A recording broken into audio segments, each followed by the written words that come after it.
Akii, I think that was excellent. Thank you so much. We do encourage participants to drop any questions or comments in the chat. We do have some questions that have been submitted prior, which I'll ask you, Akii.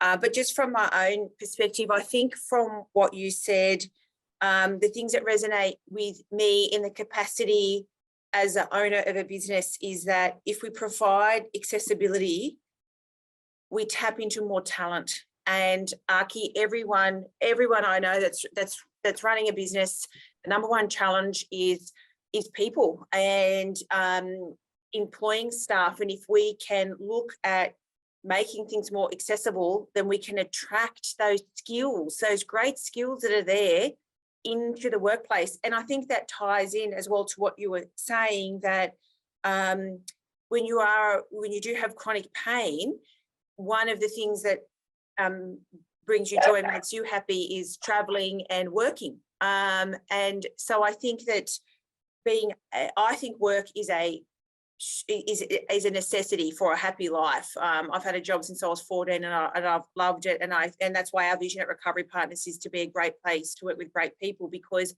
it's a fundamental part of being happy. So I really took that away. And in addition to being able to, and what we need to do is to commit to increasing our understanding of what it's like for other people, particularly people who have got challenges or just differences in general. So I think that they were the really big takeaways for me.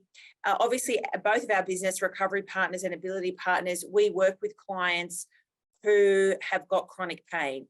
And I was just at a team meeting earlier this week, and the consultants were saying it's the number one issue that they have. It's helping people cope with chronic pain. So the question that I would like to ask you is what is your number one piece of advice to people who are living with chronic pain? How do you live the fulfilling and wonderful life that you have with chronic pain, which we all understand is the most debilitating thing that you can have? I think the biggest thing was is to recognize that this too shall pass, which I've tattooed to myself. The pain, yes, is chronic, yes, is ongoing, but that really severe moment when you think, I was going to swear and I'll say fudge instead. Fudge, I can't do this. Fudge, I don't want to do this anymore. Fudge, this life is too hard. I just say to myself, this will pass. It will be okay. I have a life that I want to live and I deserve to live.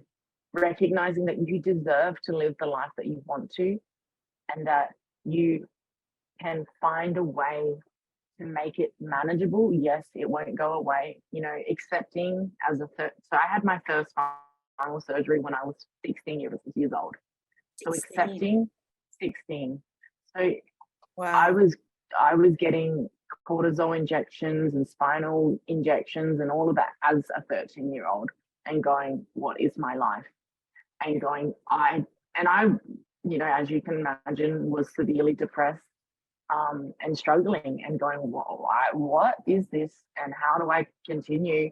And I was barely alive, like I was a child, also dealing with family violence and intergenerational trauma because, you know, refugees, you know, it's a whole, you know, won't go into that.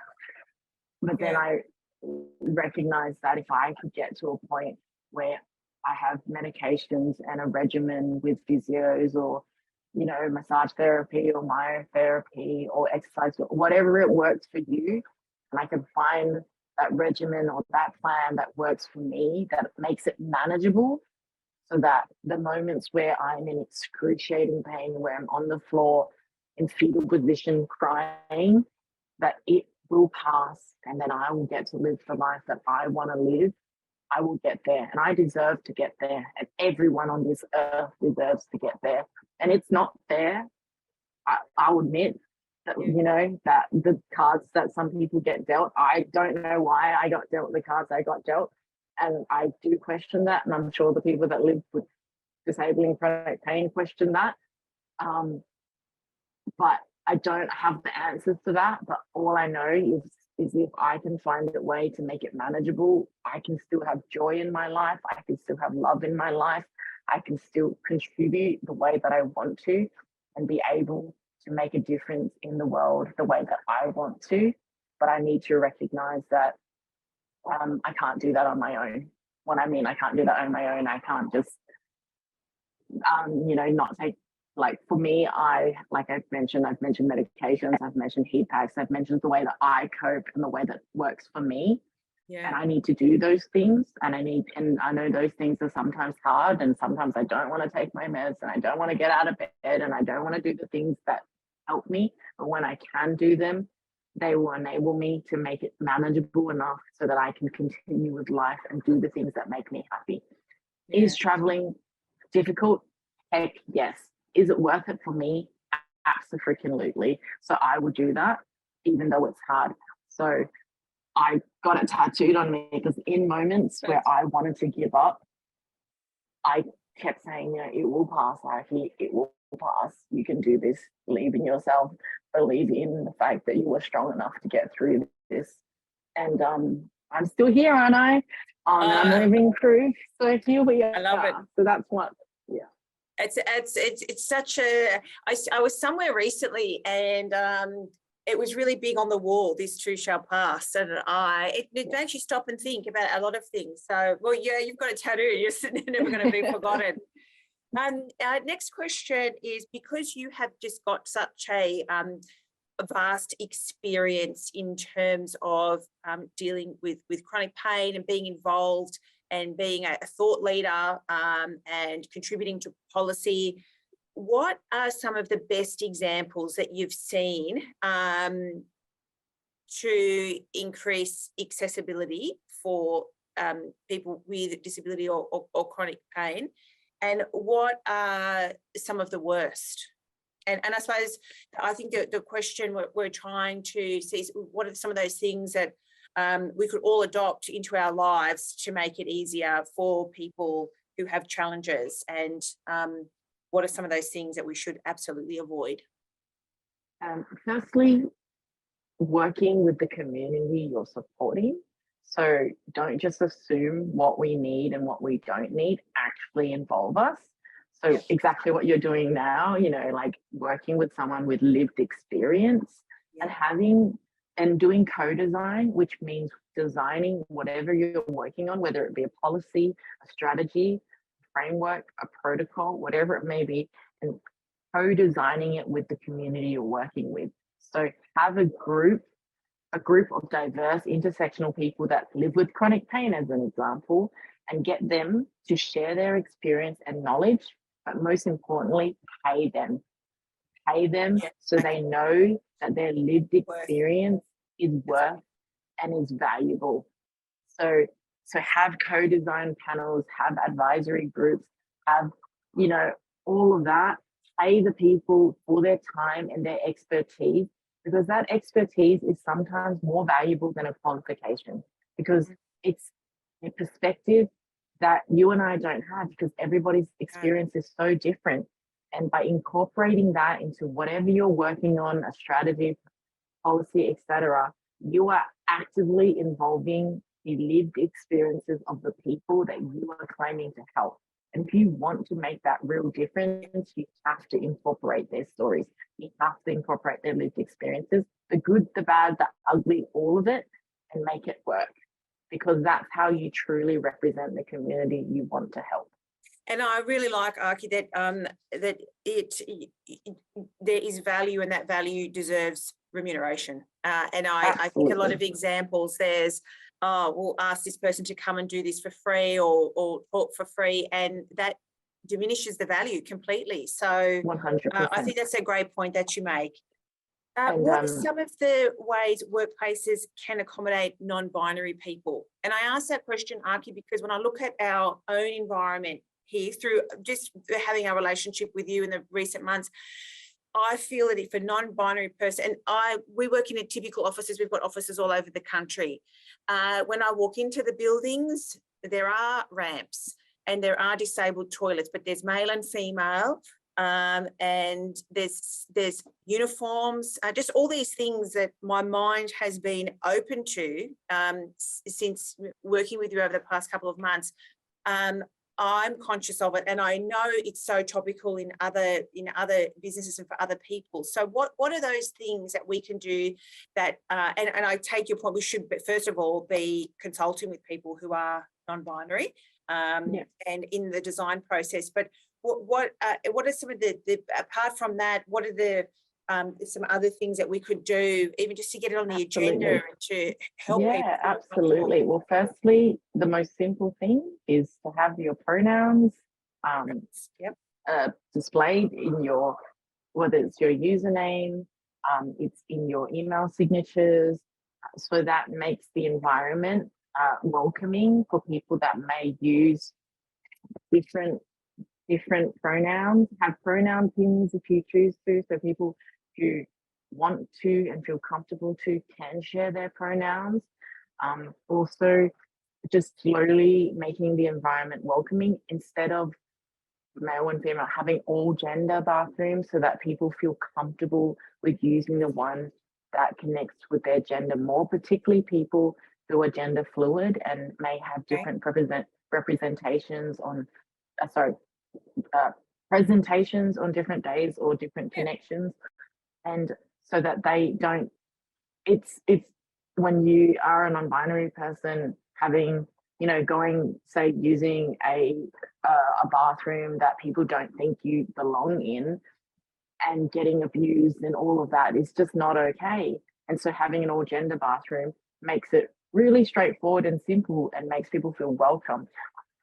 Ironically, accessible bathrooms are all gender because there's not that many accessible bathrooms, so they make them all gendered because they're unisex.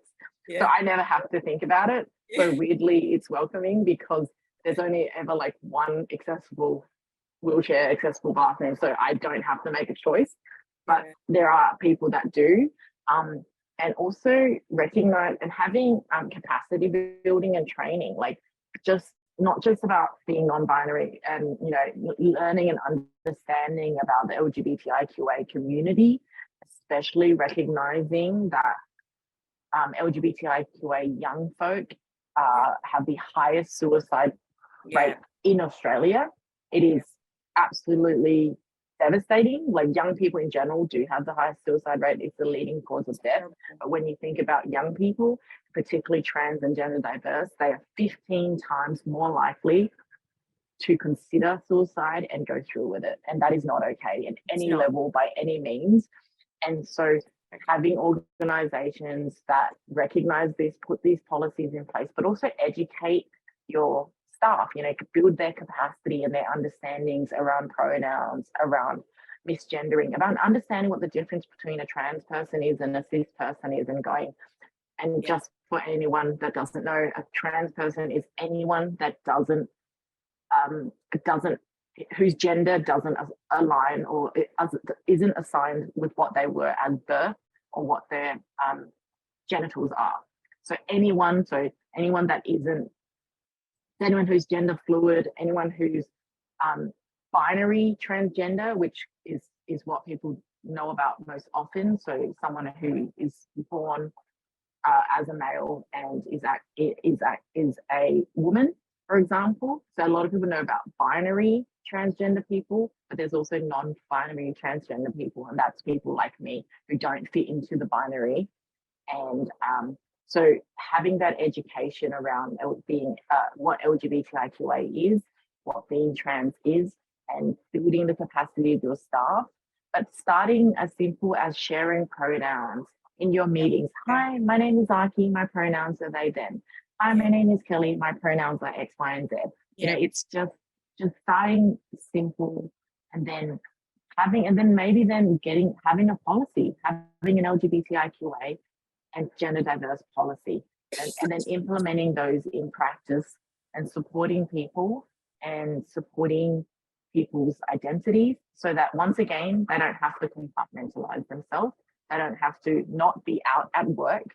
And it's difficult to, not go to work every day and be called a gender that you don't like you don't feel comfortable with, and then go home and then be in your community and be who you are, because it's devastating to like have to hide parts of who you are, and to do that every single day because you're, you know, in fear of being like treated differently in the workplace or whatever. It's heartbreaking. It's the same as, you know, people making jokes about, you know,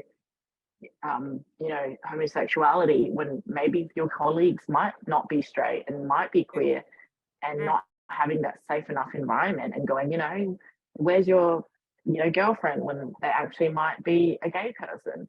And that's not okay, because then